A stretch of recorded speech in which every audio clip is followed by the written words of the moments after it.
I've also been working relentlessly, stopping the killing in Ukraine. I thought that would be, of the 7 wars that I stopped, I thought that would be the easiest because of my relationship with President Putin, which had always been a good one. I thought that was going to be the easiest one. But you know, in war, you never know what's going to happen. There are always lots of surprises, both good and bad. Everyone thought Russia would win this war in 3 days, but it didn't work out that way. It was supposed to be just a quick little skirmish. It's not making Russia look good. It's making them look bad.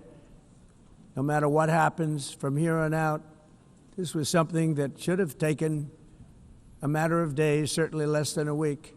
And they've been fighting for 3.5 years and killing anywhere from 5,000 to 7,000 young soldiers, mostly soldiers, on both sides, every single week, from 5,000 to 7,000 dead young people, and some in cities, much smaller numbers, where rockets are shot, where drones are dropped. This war would never have started if I were president. This was a war that should have never happened. It shows you what leadership is, what bad leadership can do to a country. Look what happened to the United States, and look where we are right now in just a short period of time. The only question now is how many more lives will be needlessly lost on both sides. China and India are the primary funders of the ongoing war by continuing to purchase Russian oil. But inexcusably, even NATO countries have not cut off much Russian energy and Russian energy products, which, as you know, I found out about 2 weeks ago, and I wasn't happy. Think of it. They're funding the war against themselves. Who the hell ever heard of that one? In the event that Russia is not ready to make a deal to end the war, then the United States is fully prepared to impose a very strong round of powerful tariffs, which would stop the bloodshed, I believe, very quickly. But for those tariffs to be effective, European nations, all of you are gathered here right now, would have to join us in adopting the exact same measures. I mean, you're much closer to this. We have an ocean in between. You're right there. And Europe has to step it up. They can't be doing what they're doing. They're buying oil and gas from Russia while they're fighting Russia. It's embarrassing to them, and it was very embarrassing to them when I found out about it, I can tell you that. They have to immediately cease all energy purchases from Russia. Otherwise, we're all wasting a lot of time.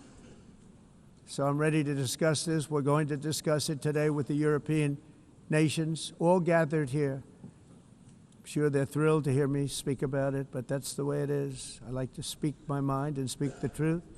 As we seek to reduce the threat of dangerous weapons today, I'm also calling on every nation to join us in ending the development of biological weapons once and for all.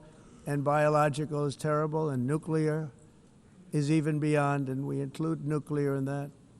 We want to have a cessation of the development of nuclear weapons. We know, and I get to view it all the time. Sir, would you like to see? And I look at weapons that are so powerful that we just can't ever use them.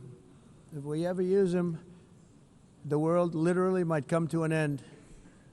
There would be no United Nations to be talking about. There would be no nothing.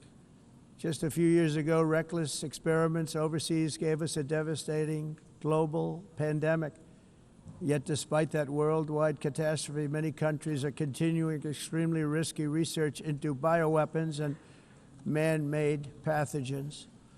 This is unbelievably dangerous. To prevent potential disasters, I'm announcing today that my administration will lead an international effort to enforce biological weapons convention, which is going to be meeting with the top leaders of the world by pioneering an AI verification system that everyone can trust. Hopefully the UN can play a constructive role, and it will also be one of the early projects under AI. Let's see how good it is, because a lot of people are saying it could be one of the great things ever. but it also can be dangerous, but it can be put to tremendous use and tremendous good, and this would be an example of that. Not only is the UN not solving the problems it should, too often, it's actually creating new problems for us to solve. The best example is the #1 political issue of our time, the crisis of uncontrolled migration. It's uncontrolled. Your countries are being ruined. The United Nations is funding an assault on Western countries and their borders.